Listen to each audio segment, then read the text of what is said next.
Good afternoon, ladies and gentlemen, and welcome to today's webinar. My name is Geeti Mishra, and I will be your host today.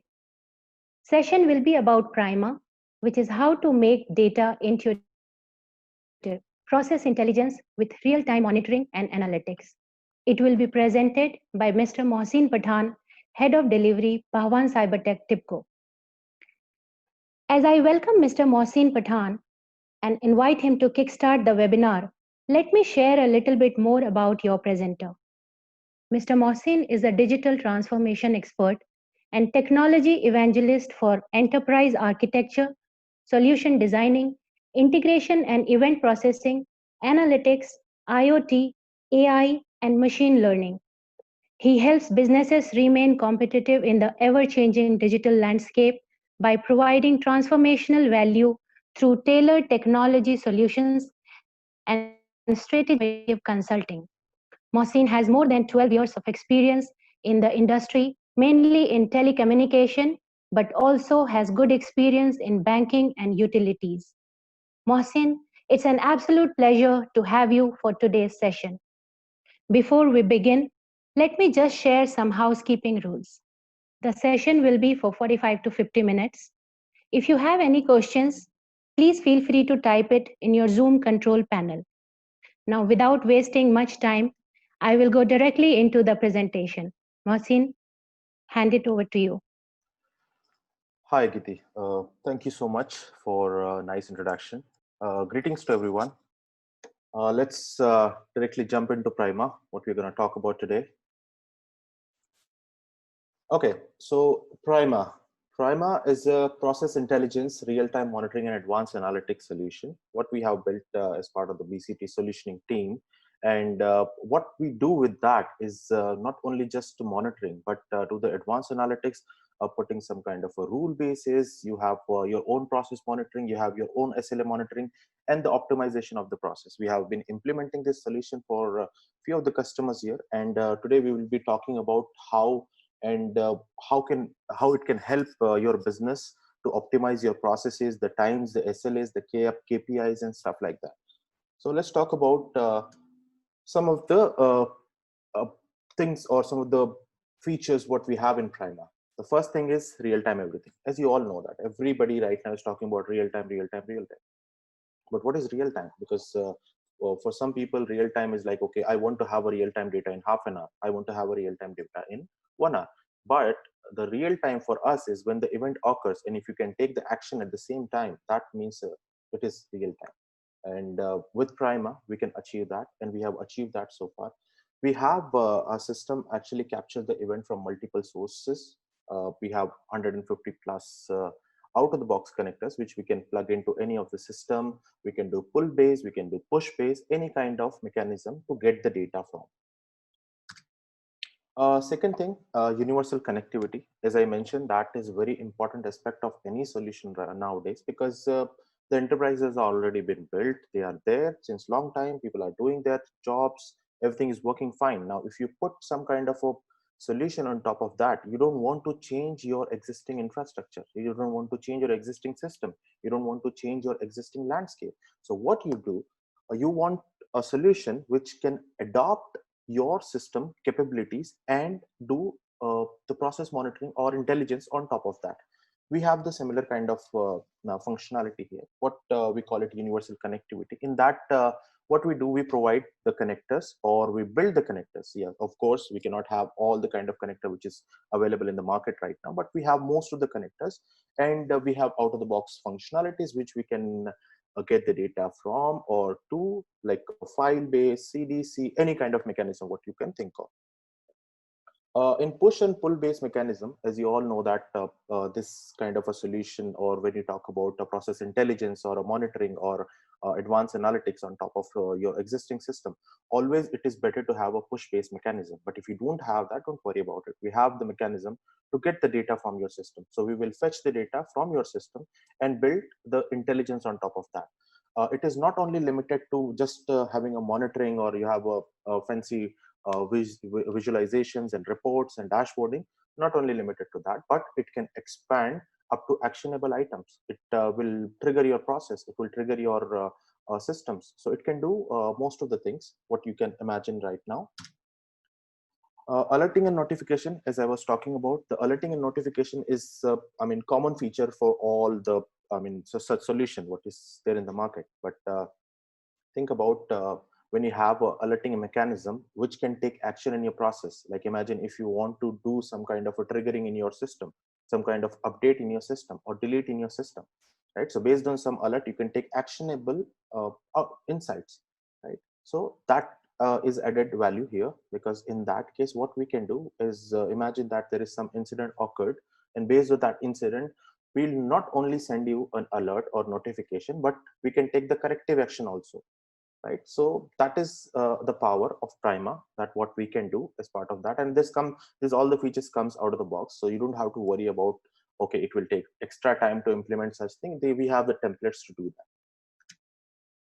Automatic process initiation, as I was talking about, the process initiation, that means if you want to do something, you want to perform some activity, you want to execute something, right? You want to just take a simple example of updating in database. You have some event occurred, based on that you want to update some data structure, you want to edit some data structure or delete some record from there. So any kind of action can happen, right? So we can take action on that. We can initiate a process, and that process will do a corrective action on top of it. Highly scalable solution. Yes, it is absolutely highly scalable because it is powered by TIPCO. And the product what we use in the solution is a TIPCO Streambase, which is a highly scalable solution and highly scalable product, which can run on multi-threading wherever the way you want. And then on top of that, we have two more advantages here. We use two type of data structures. One is for historical data, one is for real-time caching data, right? So when you really talk about the huge data or a record for like 2 years, 10 years, or 15 years, right? So in that case, your system becomes slow. So what we do for that, we have a caching mechanism. For that, we do the persistence of the most recent records, whether it can be for your 3 months record, 5 months record, 6 months record. It depends on the size of your data, and then we can store that in our system. UI UX analytics and advanced analytics visibility. So it comes out of the box with that. We have the custom UI, what we have built on top of that for the configuration, for doing any kind of modification in the system, to monitor the current SLA, to change the SLA, the rule management, all these things are available on top of that. Now, apart from that, what else? So once you collected the data, the feature comes as part of the PRIMA is the analytics on top of it, right? So what kind of analytics you can do, what kind of reports you can generate, what kind of notification you can get out of that. So once you have all these things together, then you can think about advanced analytics. So far, what people are doing right now, that they are collecting the data, right? So once they collect the data, now they will think about how to take action on top of that. But with PRIMA, all these things are coming in one package where you can connect to the systems, get the data, store the data, do the analytics on top of that, and can think of advanced analytics also, right? So because nowadays people are thinking about, let's do advanced analytics, but the solution in the market, which does not, some solutions are fitting to that, some solutions are not fitting to that. But PRIMA, with PRIMA, you can do all these things in one box. Let's talk about the PRIMA architecture. So as I mentioned, that we have a lot of connectors where the data can be from anywhere. You can talk about social media, you can talk about banking segments, you can talk about wind turbines, you can talk about manufacturing, you can talk about change data capture. I mean, change data capture, for those who doesn't know about it, it's like Oracle Golden Gate, where you plug that plugin to underneath your database. So it will read the redo logs of your databases and then feed into the system. So you don't have to worry about that, okay, I have to change my data structure, or I have to create a triggers and then send the data to you. Don't worry about it. As soon as you have any update in your databases, we can pull that out. And you don't have to, it will not even impact the performance, because CDC runs underneath the main IOs. So let's talk about the architecture, what we have currently. So as I mentioned in the beginning, we are using TIPCO Streambase as a core engine for that. So in that case, you can see that there are multiple layers of that. On the front, you can see the rule engine. So we will talk about it in detail in the later slides, that what rule engine can do. So on top, we have the rule engine. Then we have a data storage layer. So when we talk about the caching of the data, right? So when we're talking about having the real-time data in your system, so we are caching that using TIPCO live data mart, which is a technology can expand up to 8 terabytes of data. It can be stored into that. And if you want to expand to more, then you can do that as well. So as I mentioned that TIPCO Streambase has a high connectivity, or it has a native connectors to many applications.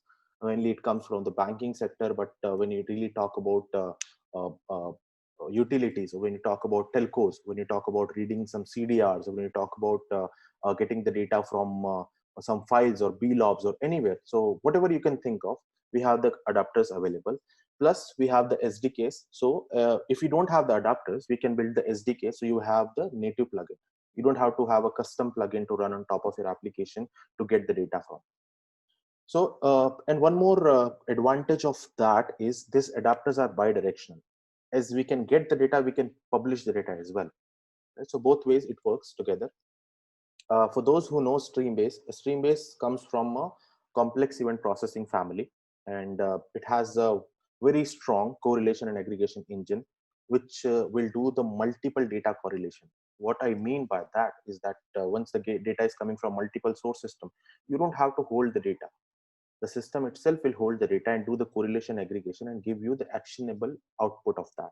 So based on that, you can publish your alerts, you can have your actions, it will have the real-time dashboards, it will have the real-time capabilities, and on top of that you have the real-time APIs also, which you can call it a virtual APIs, right? So this APIs can run on top of Streambase, and Streambase can give you the flexibility to get the data in flight, right? So when you talk about in flight, that means the data is in motion, and then you are taking action on top of that. Currently what is happening in a lot of enterprises, that people are taking the action on data at rest, right? So you don't have to really wait for it. Once the data is in rest, then you will take action. That in that case, you can say that, okay, I already lost the customer, right? Imagine a scenario where the customer is at your store, and based on his previous history or previous purchases, you want to give him an offer. But if you want to give him offer based on his current purchases, if you cannot give him in real time, it doesn't make sense for him. He already left the store, right? So how we can take the actionable outputs or actionable inputs based on the data what is coming in right now in current organization. So this will help you through the adapters, because we have the native connectivity. As soon as we got the system, we can connect to that, and the data can start mobilizing to our system. Now let's talk about the golden record. Why we call it a golden record? Because this is a record. We actually envision that this storage layer will help you do the advanced analytics, right? So what happens when a lot of systems are built, and you think about how to collect the data, how to store the data, okay, where we will keep the data and what we will do, because the performance will impact a lot, right? But what you want to do, you want to do the advanced analytics, and as well as you want to do your real-time capability mechanism as well. Like if you imagine that in your system you have the uh, CXO dashboards, right? When you are showing the dashboard to your higher management, you will not wait for the data to refresh, right? Because it doesn't make any sense, because you cannot make your higher management to wait for your data. So in that case, what helps is the real-time data. We provide the real-time data capability for such scenarios where you want to expose that in real time to the dashboards, to the mobile apps, to the APIs as well. So when I talk about APIs, like if you want to take the data and wanted to expose it somewhere else, imagine that you already have a system where you wanted to expose this real-time data in your own application. So what we can do is we can provide you out of the box APIs on top of this caching mechanism, so you can quickly fetch the data. So what it is doing in a nutshell, it is storing the data, it is publishing the data to the dashboard and the mobile app. It is providing the APIs also to fetch the data from. Or if you want to have a push mechanism, or you want my application to push the data for specific tables or specific data structure, I can push that as well. So this is about the golden record and the data storage. Now let's talk about the UIs. What we can do with the UIs. So there are UIs comes out of the box with this solution. which you can simply use it. I mean, as soon as we set up or configure the solution with you, you can simply use that UI because it comes out of the box with the solution. But a lot of customers doesn't want to have that. As far as we have implemented the solution, they don't want to have a custom UI. They don't want to have out of the box UI. So what they ask us, okay, I want to have a my own UI. So for that, what we have done, we have built a custom templates to create the UI, and these UIs are tightly coupled with the APIs, what is exposed on the real time, and our golden record. This golden repository can be expanded to multiple data sources. Like you can think of Postgres, you can think of MongoDB, you can think of Hadoop as well. So you can think of a lot of data structure which is underneath this golden record. Whatever customer refers, we can go with that. If the customer already have some kind of a data storage layer, we can use existing as well. So the custom UIs are tightly coupled with the APIs, connecting to the caching, connecting to the golden records, and connecting to the alert mechanism. So we have our own template which we can provide to the customer, that okay, this is how we can give you. Customer has, because all the customer has a different needs and different themes and stuff like that. So we just change that and then we deploy our solution on top of it. So this is all about the architecture of Prima, and this is how it works. Let's go on a different components of Prima. So you can see that there are a lot of things working in silos, or a lot of things working in different places. But if you really divide into component architecture, how you see Prima. So there are 5 different layers what we have divided Prima into. The first layer is the backend system connectivity. As I mentioned that we can have multiple type of plugins, adapters. You can think of any kind of files. You can think of FTPs. You can think of APIs. You can think of any kind of integration, whether it is a JMS base or open WebSocket base, or any kind of integration you wanted to have. We have the backend connectivity to that. So the first part of the whole solution is that connecting to the data sources. So once you connect the data sources, then we have our own defined data models. So we start feeding the data to these data models. Obviously, in all the different enterprises, the data models go little here and there, because all the systems has their own preferences where they want to go with the data models, or different type of data models, different attributes to that. We are very open to that because this is a white box solution, right? So when I talk about white box, I'll talk about in the second next slide that how it becomes a white box. So let me quickly talk about the plugins. So as a backend system connectivity, we can connect to any kind of data sources, as I mentioned. And you all know that when system generates the data, it generates tons and tons of data, but you cannot digest all the data. So what you do for that, you do the pre-processing of the data, right? So what happens when a system is generating like 10,000 records, right? Imagine taking a banking scenario or a financial institute scenario where the data has been generated from the APIs, or a lot of machines or a lot of ATMs are generating data, right? Every second they are sending some kind of data, but you don't want all the data. What you want is the relevant information, because you want to take some action on that inputs. So what you do the event correlation, right? So event correlation engine, what it will do, it will pre-process the data. It will take the data what is only needed for you, and then it will flush out the rest of the data. So your system will not become heavy, and you don't have to keep all the data in your system. Right now the problem is we have kept all the data in our system, and now we are thinking, okay, how to cleanse the data, how to make it more productive, right? So this system does it by itself, because we have the pre-processing rules which can filter out your data and only keep the data what is really necessary for your application. And how you identify that, okay, this is really necessary for me, by the rule basis. So your business can identify, okay, I want to have this rule basis for this particular actions, right? So based on that, you can configure your pre-processing rules, and this rule will take action based on your business configured rules. Third layer, as we talk about, is a storage and caching layer. So storage and caching layer is a very important layer here, and we don't depend on the customer to provide us the caching mechanism, or we don't provide the customer to have their own mechanism to store the data. So what we do is we have our own solution where we can provide you the data to be stored here, the data to be stored there. Obviously, we take the customer preferences, but what is most important is how the data can be available to you. right? Obviously, the process intelligence or monitoring applications are not business impactive application, but they help business to improve, they help business to optimize it. Okay, let's talk about, once we have the data, now we talk about the core layer. So there is one more processing engine comes into picture, because what you have done, you have collected the data, you filter out the data, now you have the data storage. But what you want to showcase to the front end, right? So in showcase, which means what you want to showcase to the APIs, what you want to showcase to the mobile apps, what you want to showcase to your web application, right? So there are different layers where you want to showcase the data, and this data will be available through the cache, it will be available through the historical layer. So wherever you wanted to apply this logic, you can apply that.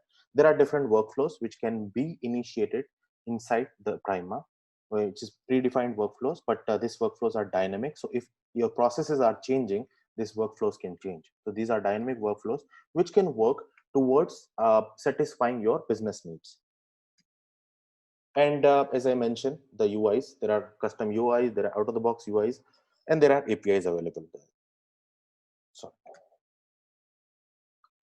Uh, okay, in general, if we talk about the methodology, what is the methodology of PRIMA? The first thing, you define the sources. What are the sources you want to take the data from?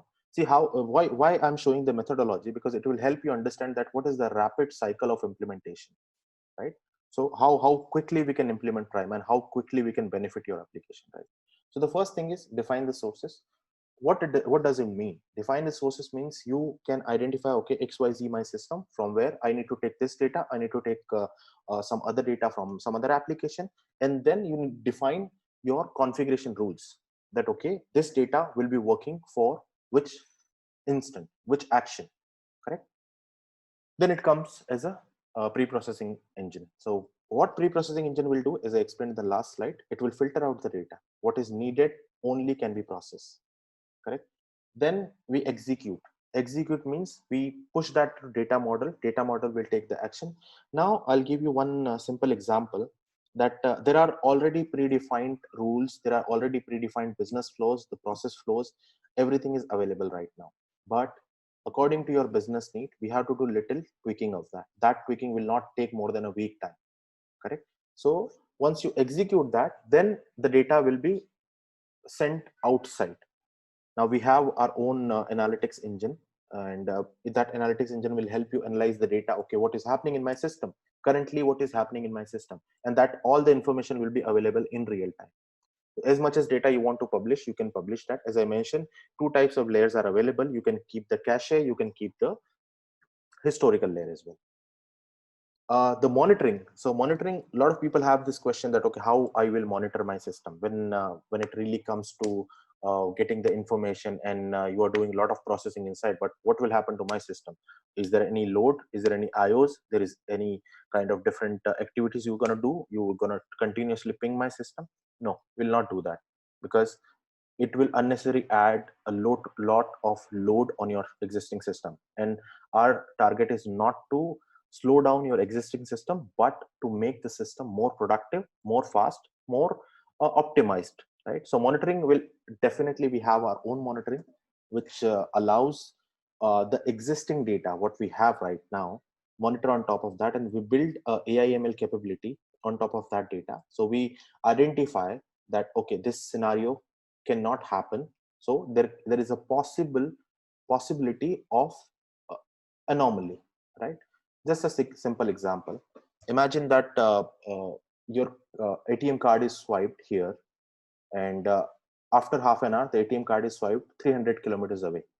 There is no possibility that you can go 300 kilometers away in half an hour and then swipe your card, right? So this is a scenario where you can take an action, right? So this is a one fraud scenario, which, I mean, normally happening nowadays, that sometime you have some kind of events are coming, but what action you can take? So based on your historical data, we identify that, okay, these are the rules and patterns, and these are the machine learning logics which applies to our stream-based engine, which can run with the real-time data, right? So as soon as the event comes in, then events will be parsed through that data, that okay, I have this kind of event coming into my system, is there any matching to that? And if the system says yes, there is a matching to that, and immediately there will be alert to the customer, There will be alert to the banks, there will be alert to whatever the authorities are available. And then there are actions also, like action in terms of you want to block the customer's card, or you want to call the customer, or whatever action you can configure, you can do that, right? So this is a one more thing of advanced analytics, how you can do that. There are lots and lot of uh, cases where we can talk about putting Prima into picture, and having use of Prima with the technology what we have right now. What is in the box? So as I mentioned that it is a white box solution, right? So white box solution means everything is open to you. We are not giving you something like you can figure out, okay, I can't do anything changes into that. Once we implement the solution for you, and we define the generic process and data models, if you want to expand this solution, you can do that by yourself, because we provide the trainings, we provide the documentation, everything is available for that, right? And when we really talk about white box solutions, so nowadays what is happening, the SaaS models or some other models are coming in, right? So we have the models available, and but that we don't go ahead with that, because what happens, customer want to expand the solution. If customer using it, we don't want customer to pay extra money for everything, right? If they have the solution, if they implement the solution, they can enjoy what other implementation can happen on top of that. Reusability. So as I mentioned, the reusability factor comes in when you have a lot of templates, lot of data models, lot of different processes in place, and the dynamic models what is inside your Prima, right? So when you talk about, imagine that currently you have implemented for few processes for having a business intelligence, right, or analytics on top of that. But if you want to expand that, because I'll give you one example in the later slide, where one of the customer has thousands of processes, and if each process will cost that much, or each process will take that much time, I mean, you cannot imagine that implementing 1,000 process and having that into your organization will, how much time it will take, right? So it has a lot of reusable components which can help you optimize and fast track your development. Platform agnostic, yes, it is platform agnostic. We provide the solution on top of a lot of platforms like Linux, Unix, or whatever can come into your mind, or whatever your preferences are, we can do on top of that. Advanced analytics, we already spoke about it. Due to the time constraint, I will not go into that. Let's quickly understand what is the cycle of Prima. So the complete cycle, if you talk about, you have a define, configure, deploy, manage, run, visualize, predict, alert, and improve. Right. So this is the complete cycle of Prima, and these are the different stages where you can have your input inside Prima, and Prima will run accordingly. Correct. Let's talk about the customer onboarding, where we are right now. So currently we have implemented for one of the customer here in Middle East. It is a lot, all it is well-known customer, and currently Prima is doing the end-to-end tracking of their fixed line, mobile line, payment solution, almost everything. And this solution is not only tracking and tracing, but taking the actions as well. Right. So currently they have, I mean, a lot of different processes where the data is coming from, and they don't have really a unified solution which can aggregate everything and put it into one place. And we are right now managing around 60 million records there in cache. I'm talking about in cache. In historical data, we have the full record of a few years. One of the other customer you all know, you may heard of MR. MR is one of the largest uh, company which is actually responsible for building Burj Khalifa. So we have implemented Prima for them, and Prima is doing their current SLA monitoring, because as part of their business they do a lot of selling, hand holding. They have a lot of handovers and a lot of different processes involved in that, and they have around maybe more than 2,000 processes in their system currently. So we have implemented Prima for them, and Prima is helping them optimizing the SLAs, right? The sales cycle does not go beyond this much time. The handover cycle does not go beyond this much time. So there are different processes available with that, and we are actually helping MR to improve those SLAs. So their business can change the SLA, and then based on that, they can do the additional monitoring on top of that. Uh, Another customer, the Network International, where we are implementing Prima for. So as I mentioned in the beginning, that for financial industries has lots of data coming in. Network International is one of the example for that, because Network International deal with uh, around 21 countries or more than that, where they are the biggest provider for the financial services here. And in that they have around 21 gigabyte of data per day, right? So if you imagine that much data, when it comes in, how difficult it is to optimize it, to correlate and take the actionable item out of that, right? So we are actually implementing a cache solution for them, which is helping them storing the data into cache and take the actionable output. But obviously we cannot keep a large data into that, because it also makes the system little slow. Because what happens that when the data is coming, the ios are too much, because when we talk about really the io rates of that, it is really high. So we have provided them both historical and cache data. And currently they are this solution is currently in progress. So they are talking about around 60 GB, but they have a plan to expand that into cache as well. One other use case, what we are actually in the process of SLA tracking for one of the financial institute here. And in that, we are doing the SLA compliance for the MiFID compliance. What we have, MiFID compliance is a European compliance, and that applies to the financial industry. So if you delay for any payment or anything, or any payment processing, you have a big fine to that.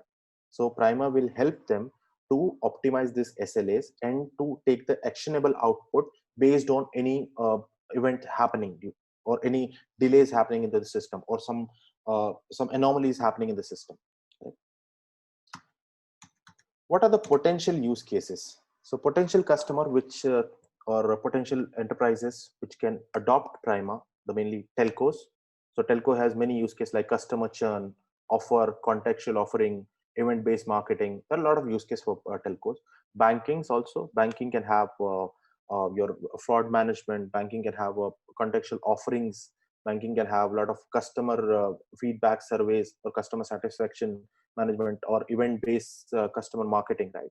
And retail also have possibility to use PRIMA in case of real time inventory, real time cross sell upsell.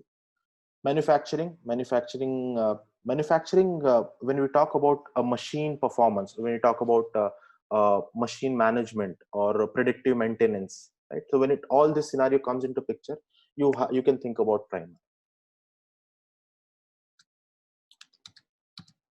Let's quickly go over some of the use cases, or some of the verticals where we can talk about PRIMA.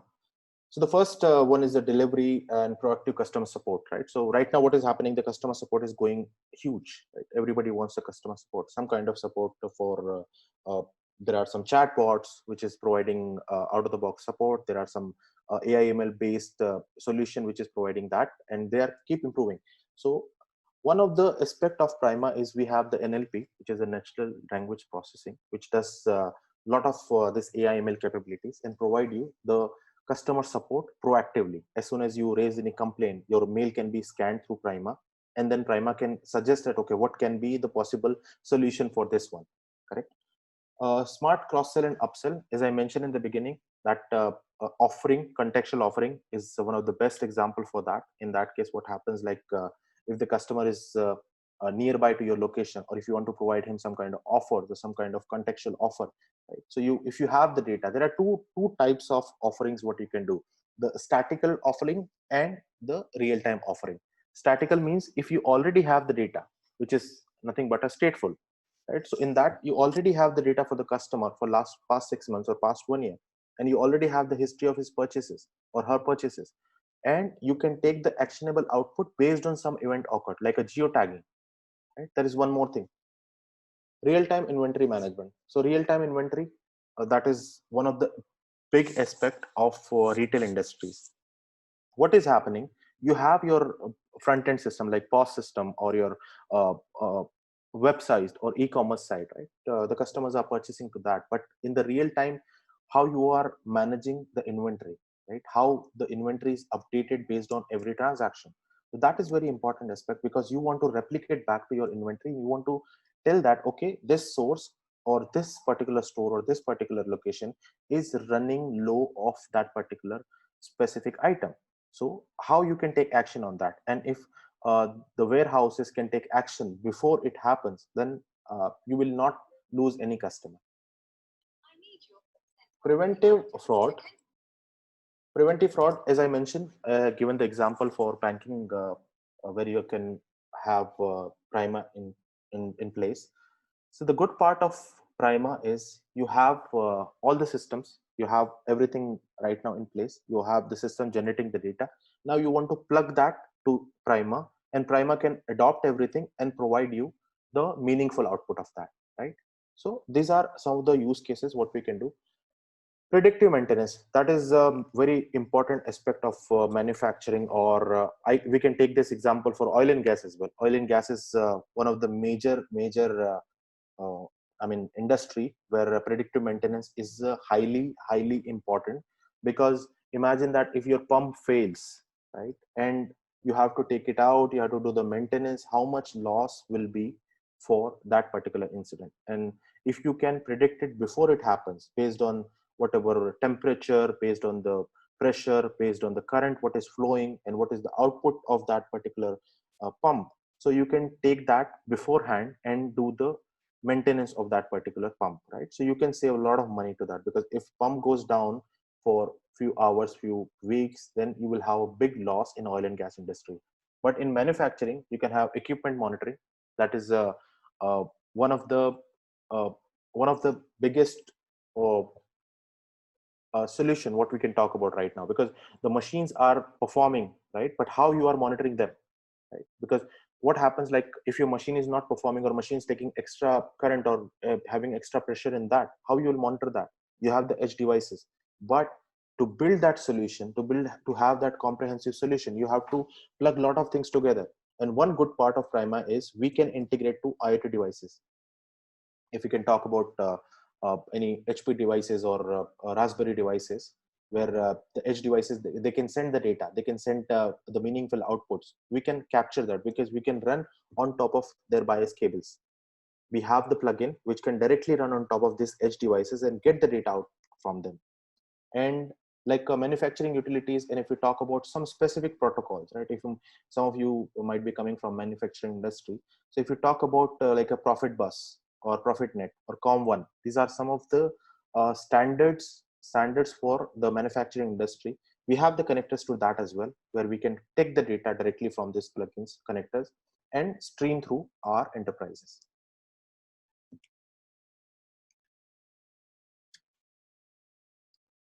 Okay, let's quickly go over how it works. So you on the left side, you have all the system, all of your system for your enterprises. We have the mechanism, as I mentioned, push and pull based mechanism. So once you have the system, if you want us to get the data from, if you can put the file, or you can update the file, or you can send the data through APIs, whatever mechanism you wish to have. Like if you want to have a push base, but if you want us to pull the data, you can tell us how we can pull the data. We can pull the data from your system. We have 150 plus connectors. I'll give you some glimpse of those connectors what we have currently. Okay, and these connectors will help you directly connect to those systems and get the data from. You don't have to wait for building a connector or having some kind of IO performance issues and all of that. These connectors are tested and performed really well, because we have been testing this since long time. Now we have the define. So as I mentioned in the beginning, we have the define structure. The data model comes into picture. The pre-processing, once the data model feeds the data to what data is relevant, what data is not relevant, we can pre-process that. Then it comes as a correlation and aggregation engine, because you don't want to run your correlation and aggregation engine on pre-processed data, before pre-processing of the data, because you might have thousands of records. But what you want to do is you want to limit the record, and then you do a pre-processing. Now once you have done all of that, the data will start coming out.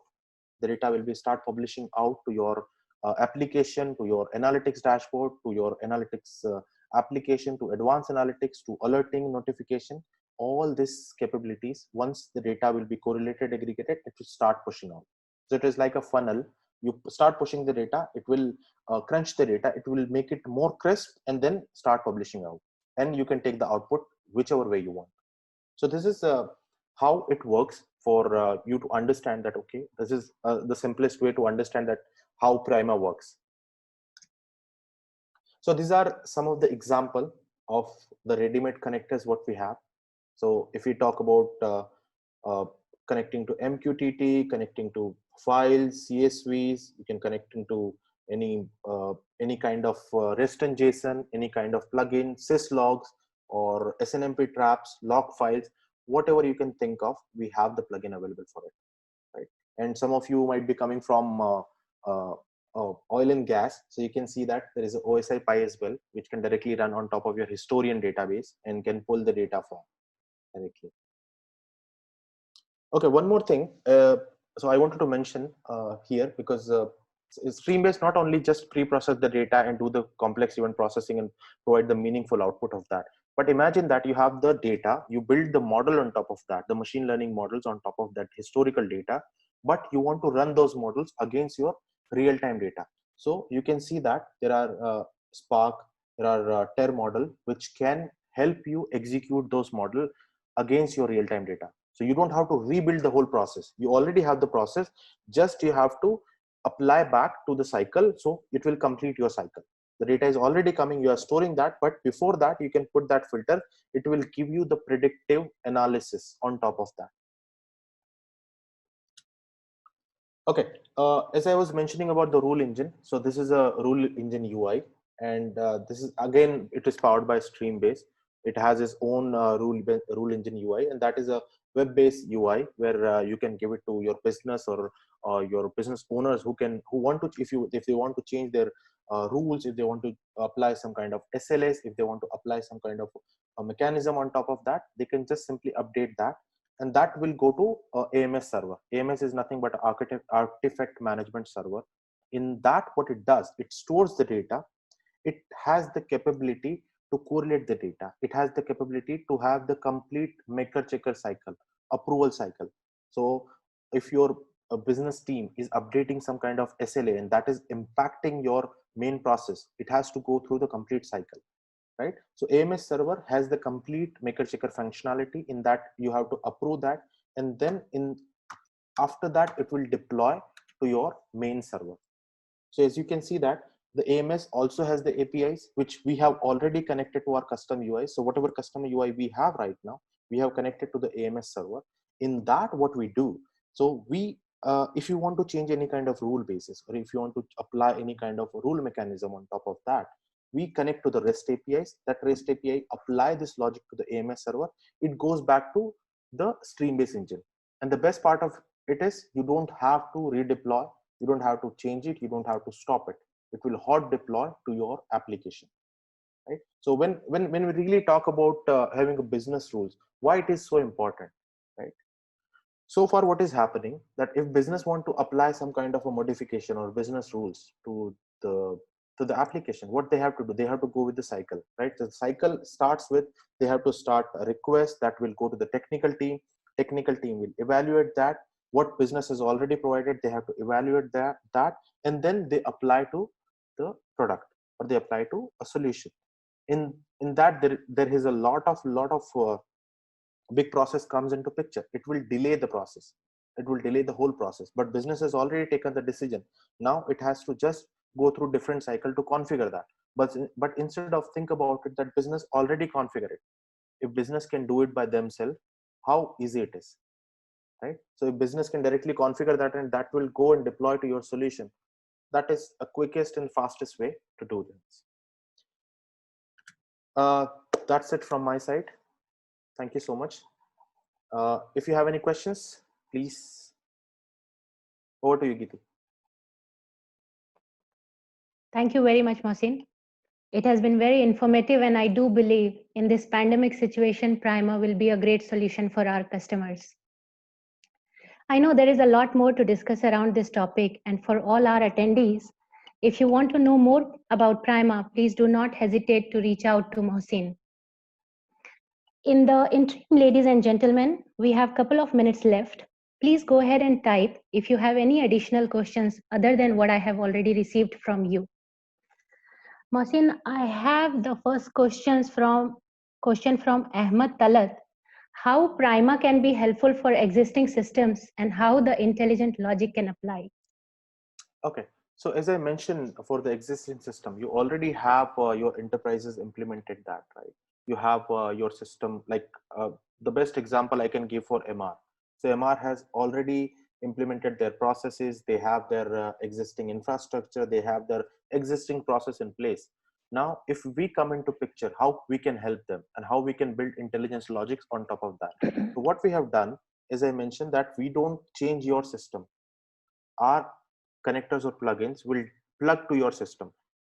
Like what we have done there, we subscribe to Salesforce. There is one example. We subscribe to CDCs. We subscribe to REST APIs, right? So how we get the data, it does not impact your current system. But if you want to take a system out of that, and if you want to really adopt the Prima in a right way, we always recommend to have a push based mechanism, but that is not mandatory. So what we do for that, we just take the data from your system and provide the logic on top of that. So whatever business currently facing issues for, we apply that into Prima and then uh, publish the output for. I hope that answers your question. Thank you, Mohsin. I have got another question from Ankit Jain. What are the different sources it can connect to, and is it pull base or push base?